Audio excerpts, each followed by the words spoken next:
In this video, I'm going to reveal one of my main weapons from when I was a kid playing in the national championship.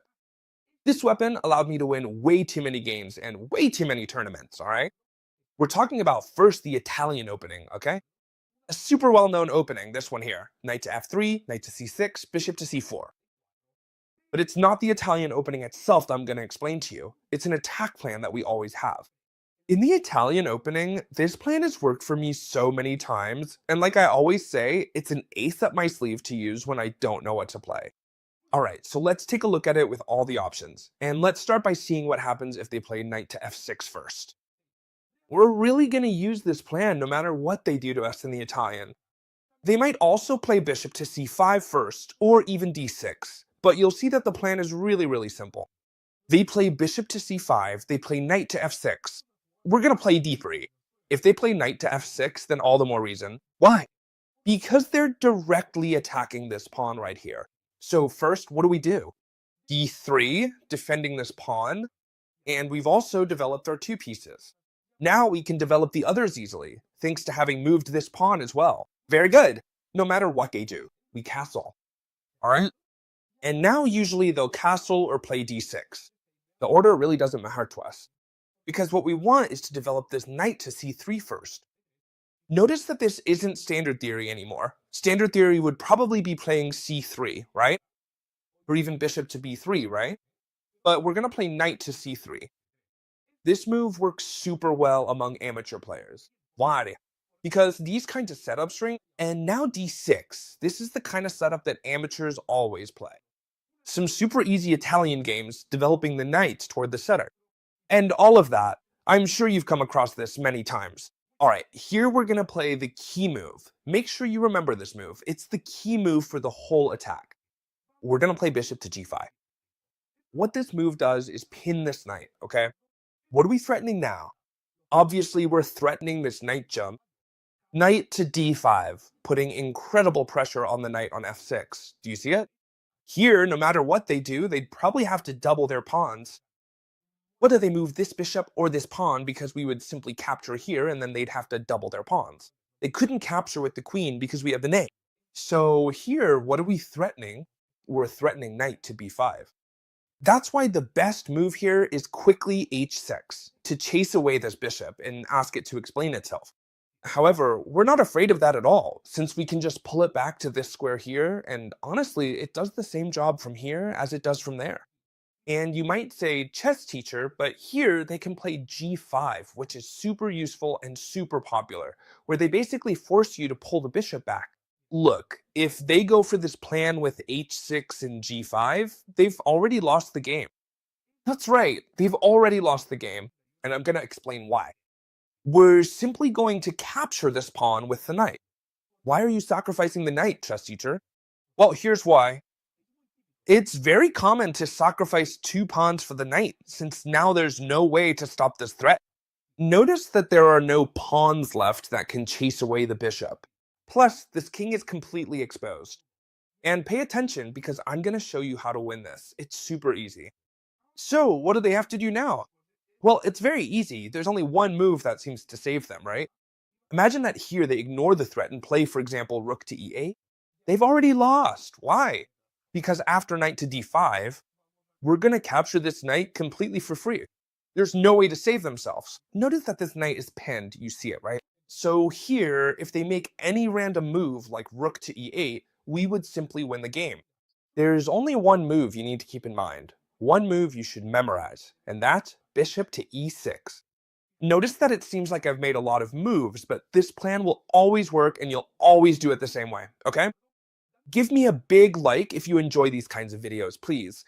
If you like this video and it gets, careful, if this video gets 400 likes, I know that is a lot, I will also make a super good, super winning plan for the Spanish opening, which I also have an amazing one.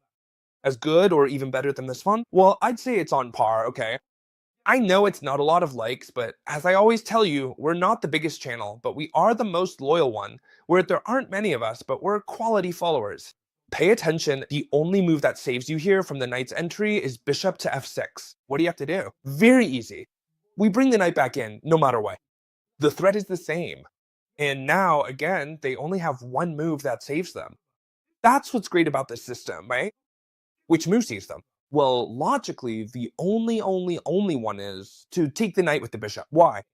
Because if they do anything else, we're threatening to capture here with two pieces, and this knight can't be defended, because if the king tries, look closely, they lose the queen, right? Check, since the queen is defended by the knight. So there's no way to defend here, none at all.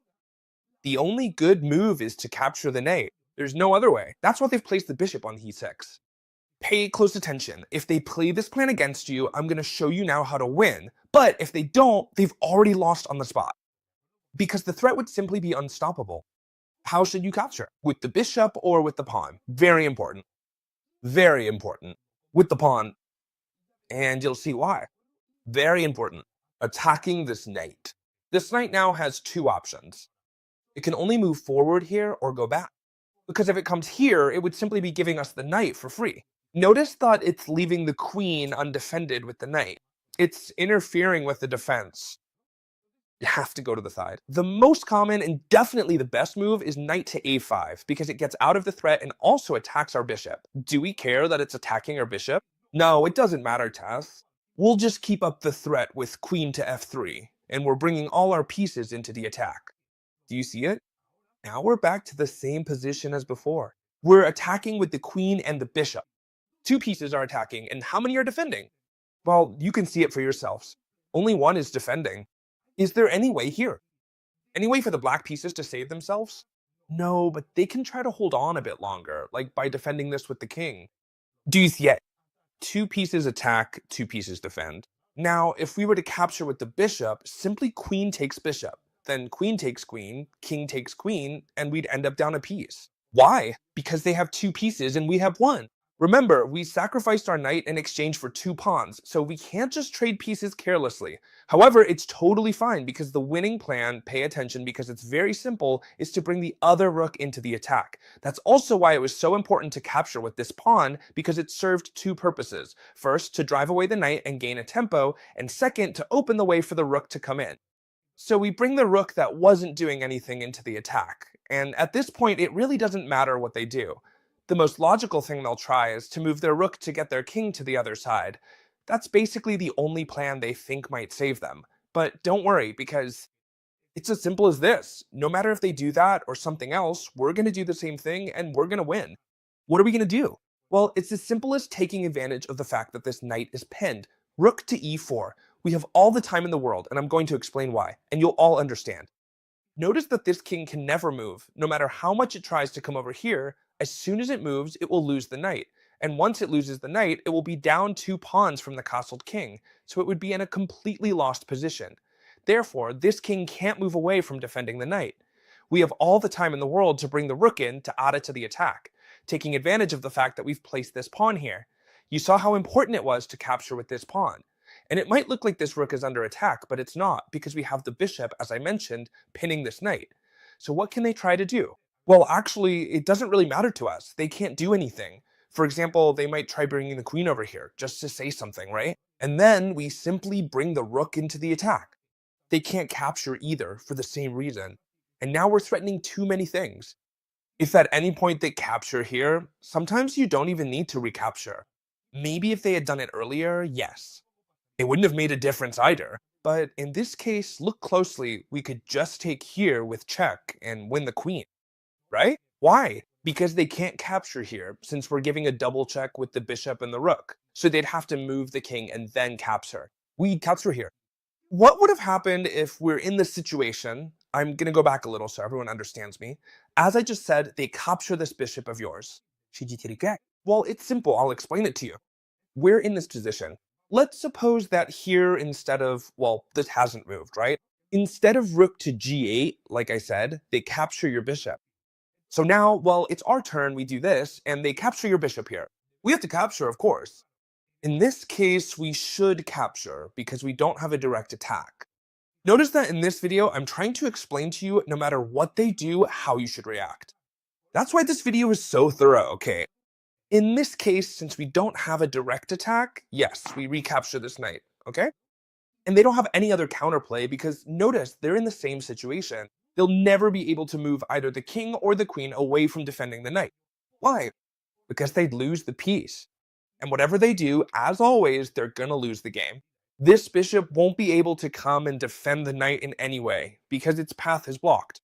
A super important detail, and now you're really gonna fall in love with this attack, I'm sure of it. Take a good look. Knight to f3, knight to c6, bishop to c4, the Italian opening. Earlier we saw knight to f6 here, but I told you it didn't matter. For example, bishop to c5 is the other main line, as a response to the Italian opening. So we play d3. Anyway, we always play the same thing. Castle, okay?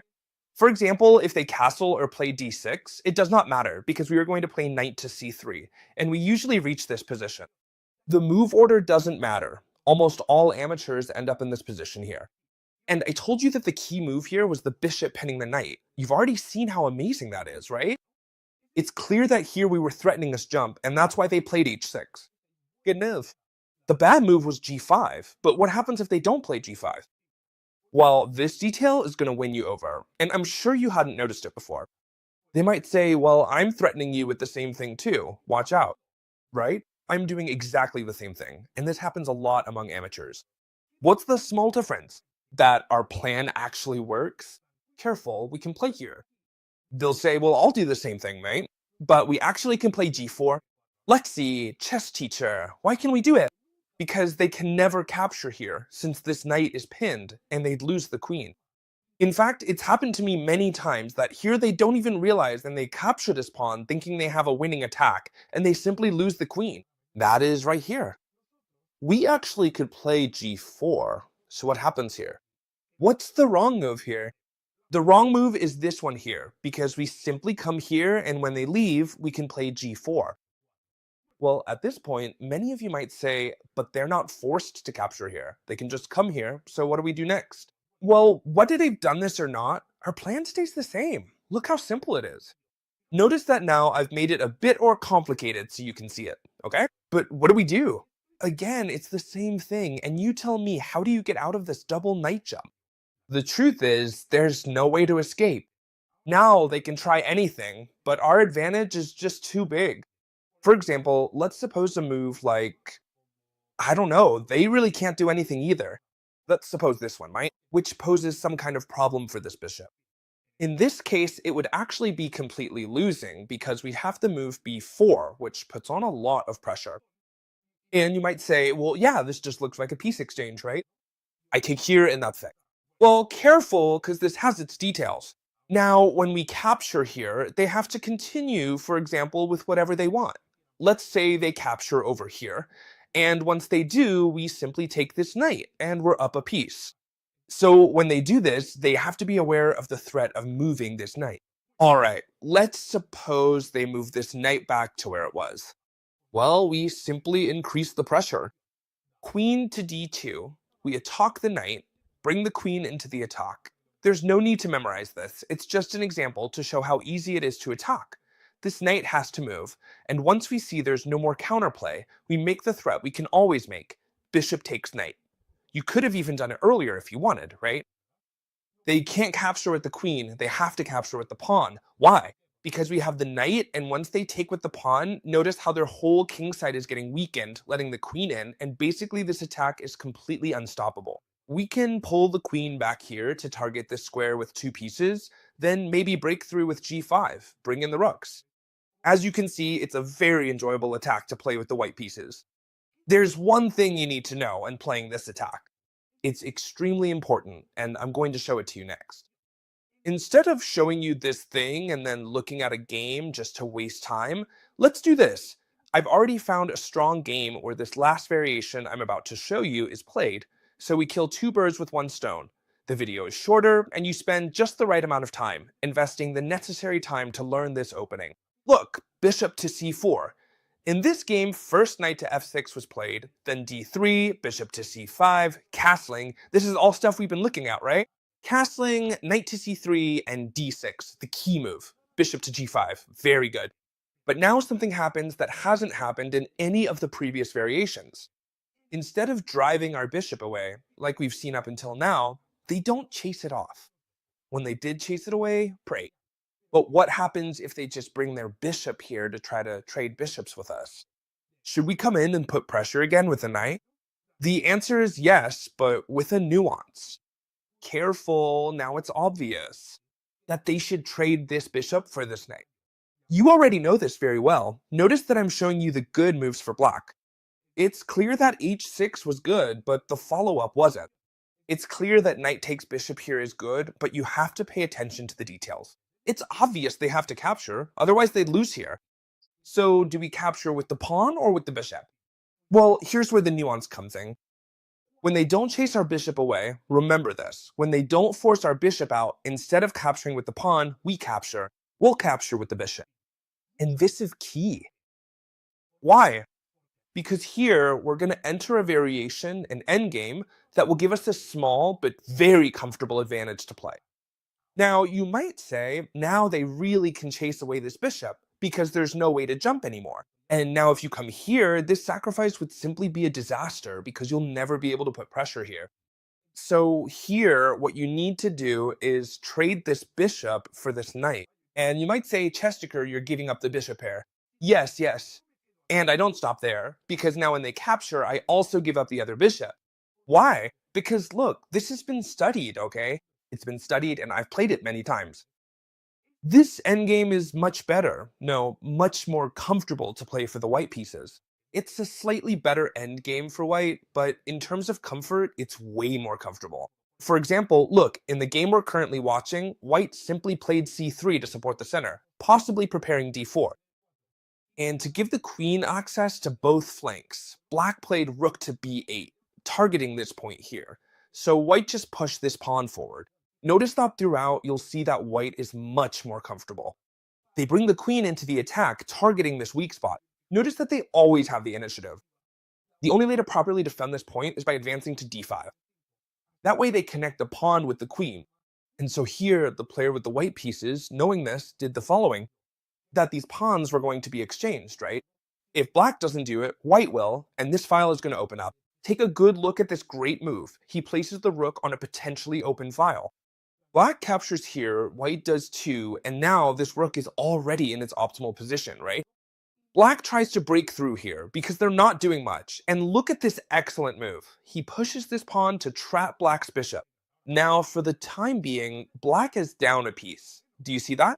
Sometimes having a piece on the board doesn't mean anything, because right now, this bishop is like a pawn. I don't know who I heard this from online, but they used to call this kind of bishop a fat pawn. Why? Because it acts like a pawn, it can't go anywhere, and not here either because the queen is there. So notice that what white did here was simply trap this bishop so it can never get out again, and black has to play with one piece less. Black tries to double up their rooks. Sorry, this is what they should try, doubling the rooks. So that if they capture here, at least the pawns would be undoubled, right? But instead of this, they played rook takes rook. Why is this not a good move? I'll explain it very simply. Whenever you have rooks facing each other, many of you probably already know this, you should let your opponent capture, because the one who captures loses control of the file. Here, black captures, so now white gains control of the file. Now it's white who dominates this whole file with their rook. Black, though, very wisely, now brings over the other rook to face off, taking advantage of the fact that it's defended by the queen. So what should we do now? Should we trade? Should we let them trade with us? Well, in this case, what was done is, if you want to exchange, I'd rather you exchange here, where I'm going to place a pawn that's about to promote. That's why black, instead of capturing, decided to go on the attack. And now, once they've been weakened even more, now I'm going to capture this rook. And you might say this seems pointless, but it's not. Because now, look closely, I could even capture this pawn here. Would it be a good idea to just capture here right now? No, it wouldn't be a good idea, and I'll explain why. Because if we capture now, simply queen to d4 would come. They'd capture a knight, or if not, they'd checkmate us on the back rank.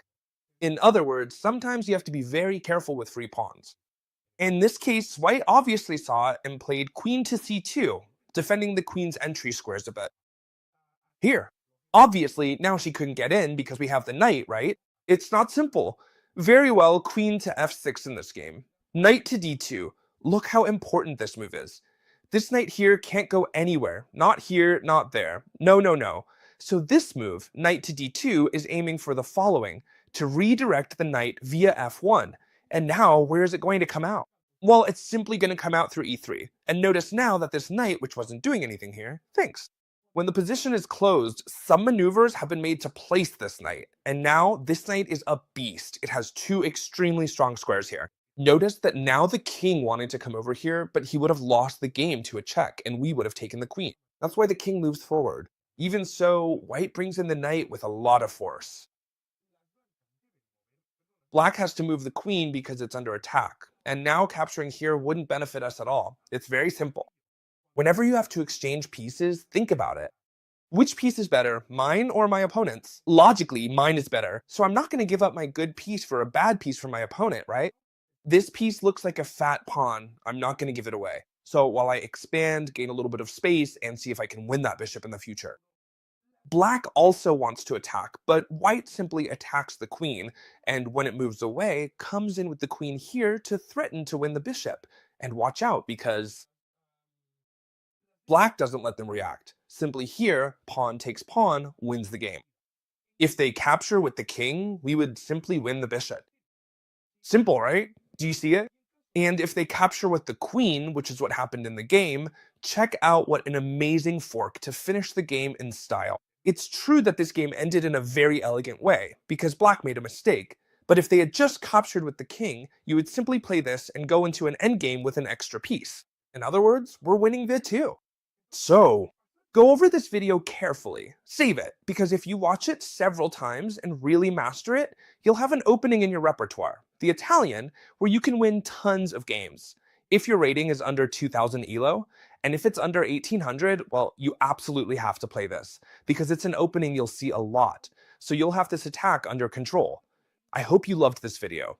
You know, if we reach 300 likes, I think I said 300, right? I'm going to show you an attack plan for the Ruy Lopez, and I'll see you in the next video, friends. Goodbye.